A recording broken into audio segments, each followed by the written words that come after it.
Sige, bati. Ano, balita muna tayo, Kuya Ramil. Ayan. Balita tayo. So, ibinaba na, no? Tinapyasan na ng DA yung maximum suggested retail price sa imported na bigas. So, tatapyasan na daw yan. Magkano na lang? 49? March 1. Diba dati na 49? Parang nalito ako lalo. So, ayan, tatapyasan na effective March 1. Ito yung kauna-unahang pagkakataon simula na magkaroon ng maximum suggested retail price. And nililinaw ni Secretary Francisco Chu Laurel Jr. na hindi ipapatupad ang maximum suggested retail price sa buong bansa. So, sa halip, ipapatupad lang ito sa mga piling area. So, ang tawag daw nila doon, surgical approach. Sa pamamagitan ng pag-implementa ng mas mababang MSRP sa piling lugar sa Metro Manila, sa key cities at pang urban centers. Marami na daw kasi anya ang mga lugar sa mga probinsya na nakitaan na mas mababang presyo ng imported rice kumpara sa maximum suggested retail price. O, di ba? Ba't sila kaya nilang mababa pa sa maximum SRP? Tapos tayo may maximum SRP, di ba? Ano nangyayari? Ba't hindi pare-pareho? Okay, so yan tanong na hindi rin masagot ng DA. Actually, sabi nga ng DA, wala silang magagawa, parang gano'n, dun sa paano makipag-deal ang trader sa ani ng mga magsasakal ba kung sobrang baba ang kuha, ganyan. Parang wala silang kapanyarihan. Okay, so aminado naman sila dun. Pero matagal na nga nangyayari yun na hindi nagagawa ng paraan. Okay. Samantala, March 6, nagtataka ako, hindi ko alam kung natutuloy yung mga meetings nila kasi lagi natin sinasabi mag-meeting yung stakeholders na mga magbababoy at saka si DA Secretary Francisco Chu Laurel. Ngayon, March 6 naman daw mag-meeting. Magpupulong ulit yung mga stakeholders kasama si Secretary Laurel para i-finalize ang maximum SRP para naman sa karning baboy.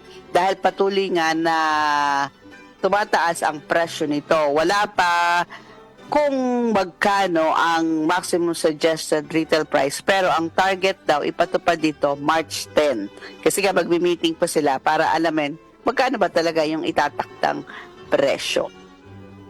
So, ayan, patuloy na tumataas ang baboy, ang presyo ng baboy. And kamusta naman sa mga lugar ninyo ang presyo ng galunggong? Diba? Diyan sa mga lugar ninyo, magkano po ang galunggong? Ang prevailing price sa monitoring ng DA umaabot sa 300 pesos per kilo. Pero may mga reports po na umaabot na ito sa 400 pesos per kilo. Okay. Di ba nakilala natin yung galunggong bilang 4 months fish. Parang dati mahirap ka pag yan lang nabibili mo eh. Galunggong. Ng mga, ano ba yan? 80s, 90s, di ba? Early 90s. Pero ni Cory, yan yung batayan kung naghihirap na tayo or hindi. Di ba? Kasi pag hindi ka na nakabili ng galunggong, mahirap ka na. Mahirap ka pa sa mahirap, di ba? Kasi nga, mura, tatandaan kong presyo ng galunggong 60, kailan 60 per kilo. Tandaan ko na presyo. Dati pa yun. O, ikaw, ano naabot mo? Mas mababa pa? Parang mas mababa pa. Yung 40. Kasi noon, promise din yan. Nag-promise din ng Na, ibababa. na ang presyo ng galunggong, ganun eh. Okay. Basta mababa siya. Parang mahirap ka pag ayan, Yan lang yung kaya mong bilhin kasi. Pero ngayon, bilhin mo, umaabot na sa 400 pesos ang per kilo. No? And ang sinasabi nga ng DA, mataas pa rin yung presyo niyan sa kabila ng pagtatapos nung 3-month-long closed fishing season noong February 16. Oo.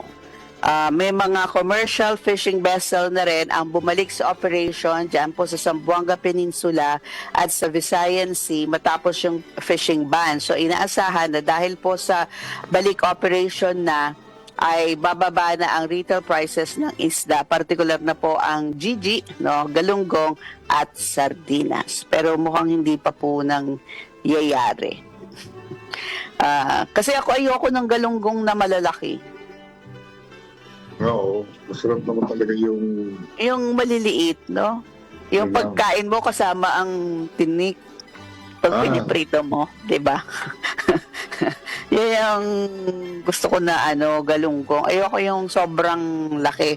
Pero yung mga nabibili mo nga ngayon sa palengke, malalaki. No? And galing sa karton. So, imported.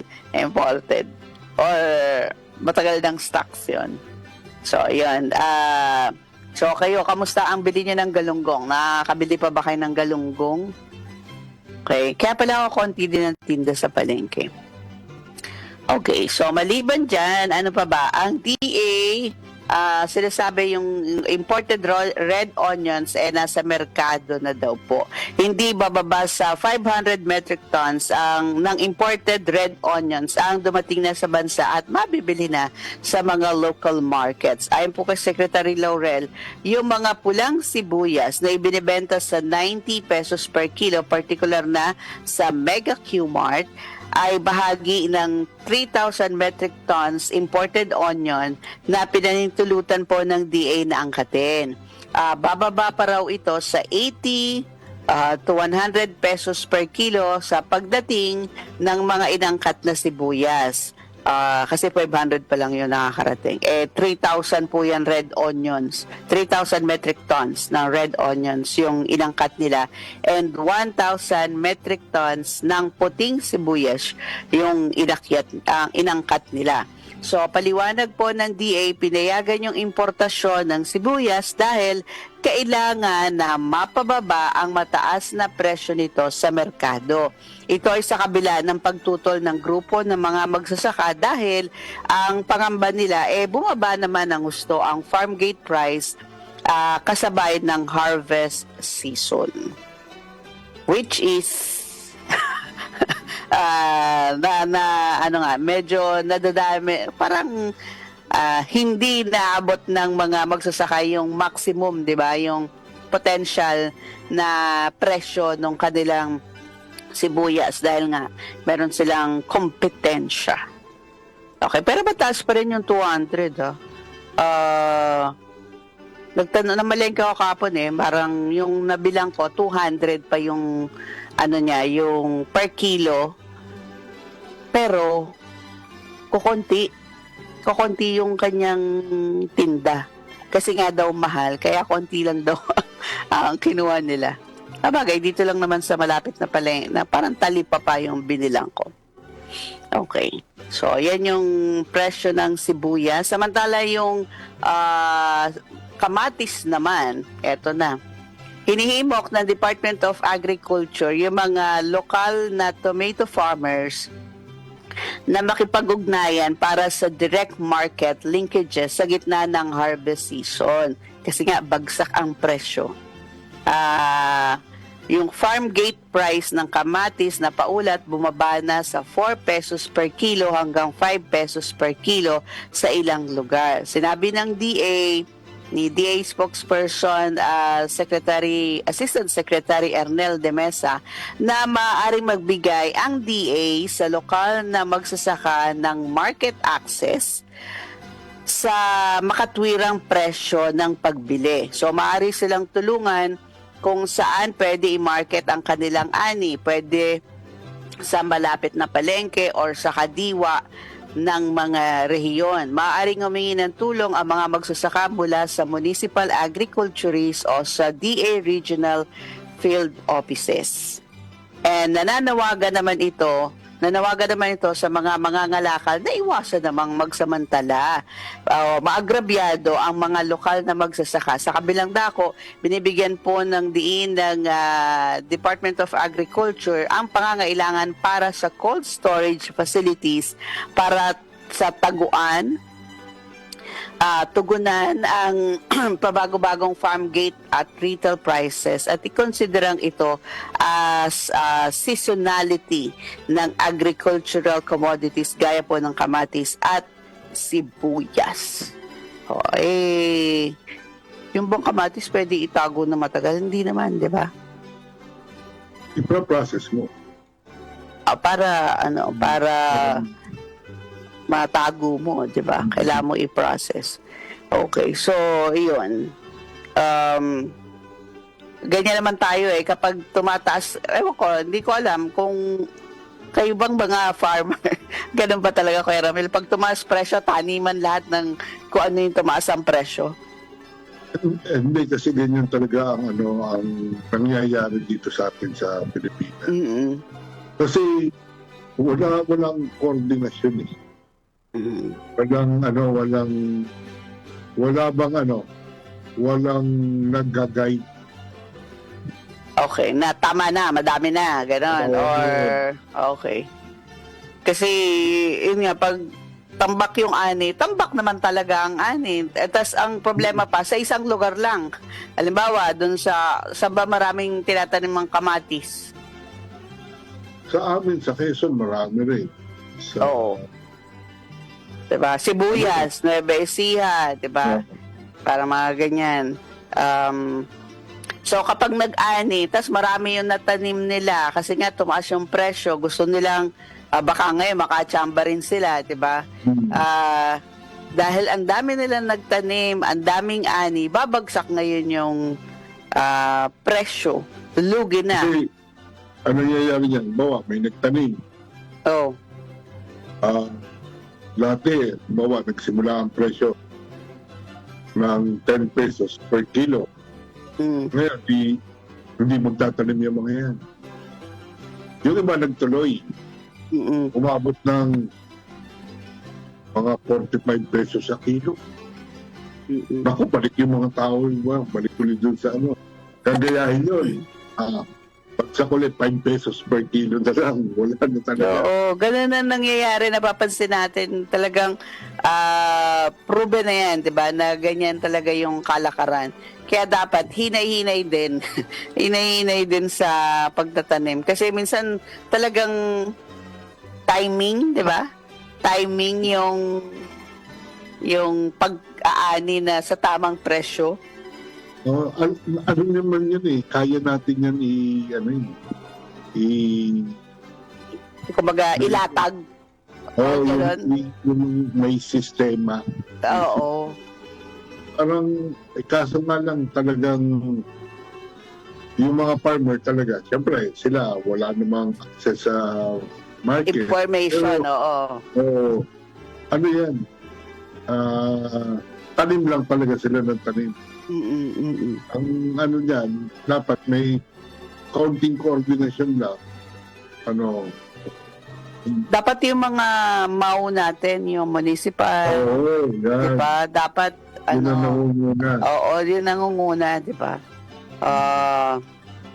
Kasi sila yung may mga information about sa market, diba? Saan may kailangan. At saka dapat ang MAU, bawat hawak nila na lugar, alam nila kung ano ang tanim. Anong tanim, gaano karami, di ba? Gaano karami, saan dadalhin yan after anihin? Hindi, yung na lang, yung kahit na hindi na alam kung saan dadalhin, basta alam nila anong karami, bago koordinasyon naman sa PAO. Ano naman ang PAO? Provincial? PAO provincial naman. Pagdating mas sa provincial, sila naman mag-access na marami ng tanim natin ng ganito. Dapat naman. Bawasan na to. Iba.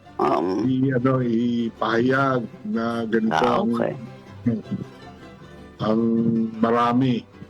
Kaya Ay, nako. dati pag sa Quezon, pag ang dyan sa Quezon, ang talong, kamatis, yung sili, hindi pa masyado eh. Mm. Pero pag dumagsa ang kamatis talong sa Quezon, grabe talaga. Pag nagtanim Madami sila. talagang ani. Okay, so ayan sitwasyon natin ngayon. And sa palay naman, ito rin, bumagsak ang presyo ng palay sa 13 pesos kada kilo na isinisisi ng grupo ng magsasaka, yung Federation of Free Farmers, sa patakarang unli import ng pamahalaan na nagpapalala pa sa epekto ng pagbaba ng taripa sa 15% mula sa 35% na sinimula noong July 2024, yung imported rice yun. Ayon dito sa grupo, hindi rin bumibili ngayon ng NFA ng palay sa halagang 23 pesos per kilo dahil puno pa ang mga bodega nito mula sa mga pinamiling palay noong nakaraang anihan. Batay sa datos, mula po sa Bureau of Customs, halos 4.8 milyong tonelada ng bigas ang inangkat noong nakarang taon at may dumagdag pa na 331,000 tons na dumating sa bansa nitong Enero. And dahil dito nagkaroon ng sobrang supply ng bigas na nagpapababa sa presyo ng palay ngayong panahon ng ani. Okay, magkano na lang ang presyo? 13 pesos, dati 23 daw. So hindi pa binibili 10 piso. ng NFA 10 piso ang difference. Sa kanilang pananaw, nagdadalawang isip ang mga traders kung mamimili ng palay o hindi. Patuloy pa kasing bumababa ang presyo nito dahil sa binababang price ceiling sa imported na bigas at kompetensya pa sila sa ibebenta ng mga lokal na pamahalaan at mga kadiwa outlets sa 33 pesos per kilo lamang na bigas. Okay. Sa San Jose Occidental, Mindoro, ibinibenta na lamang umano ang bagong aning palay 13 pesos kada kilo habang ang malinis at tuyong palay nasa 19 pesos kada kilo. Ngunit kahit mababa na ito, hindi pa rin nabibili o hindi pa rin namimili ang mga trader dahil marami ang pumapasok na imported na bigas na ibinababa pa ang presyo. Okay, so yan yung masaklap na kasi kung ikaw trader, saan ka ba? Saan ka pupunta? Pwede ka naman mag-import, di ba? Mas madali ata mag-import makikipagtawaran ka pa ba? So, yan po ang masaklap na sitwasyon ng ating mga magsasaka ng palay naman po ito, NFA rice. Actually, ito yung pinapangambahan nila, di ba, na baka bumagsak nga yung presyo ng palay. Masaya na sana sila sa 23 pesos kada kilo Oo, right. ng di ba, ng palay. Swerte dyan yung may mga bodega. Kasi pwede pa nila i-imbak.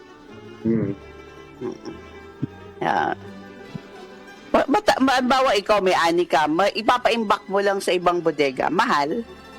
Siyempre babayad ka pa, no? Oo, siyempre may storage fee. Oo, storage fee. Usually mga magkano yung Kuya Ramil? Wala akong idea sa ganun. Okay. So, yan. Pero siyempre, dagdag gastos, di ba? Habang iniintay mo na medyo tumaas yung presyo, dagdag gastos yun sa'yo. Kung hindi tumaas, di lugi ka pa. Lugi ka pa. Di ba? Matatalo ka pa. Ano na?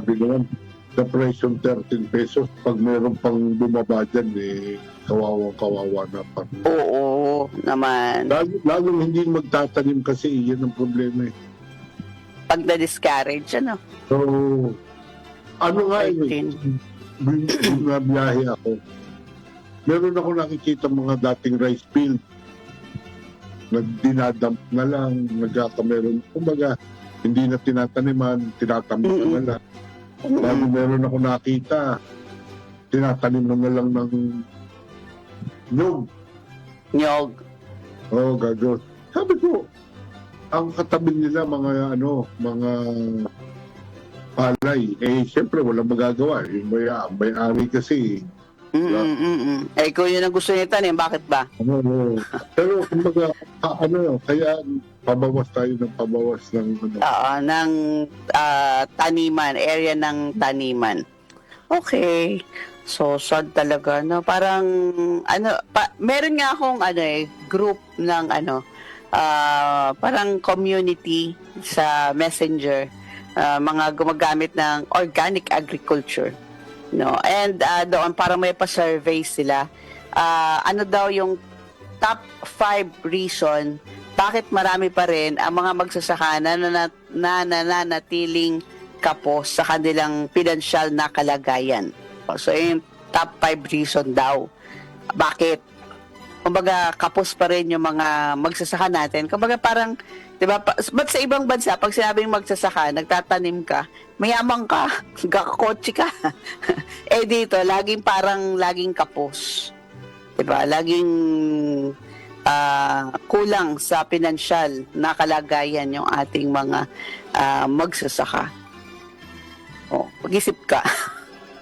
Ano yung top 5 reasons? Ano ba yung top 5 nila? Top 5 nila. Ito wala pa. Pero ang ilan sinasabi nila, yung mga comments doon, very low buying price at harvest time discouraging for farmers. Very small size ng area of farming. Yun, isa nila. Gunshot type of government support. So, ano pa ba? And monocropping type of technology, intervention, unsustainable. Yun yung mga natin. So, weak marketing. Yan, weak marketing. Ikaw, ano sagot mo? Hindi, kung ako ang tatanungin, ano talaga, kulang sa support ng government. Pag sinabing support, ano bang kailangan na support? Hindi kasi sa ibang bansa, kung titingnan, bali, ang nagko-control ng farming is government. Kumbaga, sila ang bumibili, sila ang nag-dispose, sila nagbibigyan ng fertilizer. Kumbaga, kahit na sabihin natin ang presyo niyan, ito, ganito lang.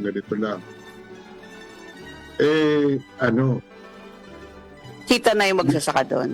Oo, may support dito sa atin, ang nangyayari, parang sugal lagi tayo dito sugal.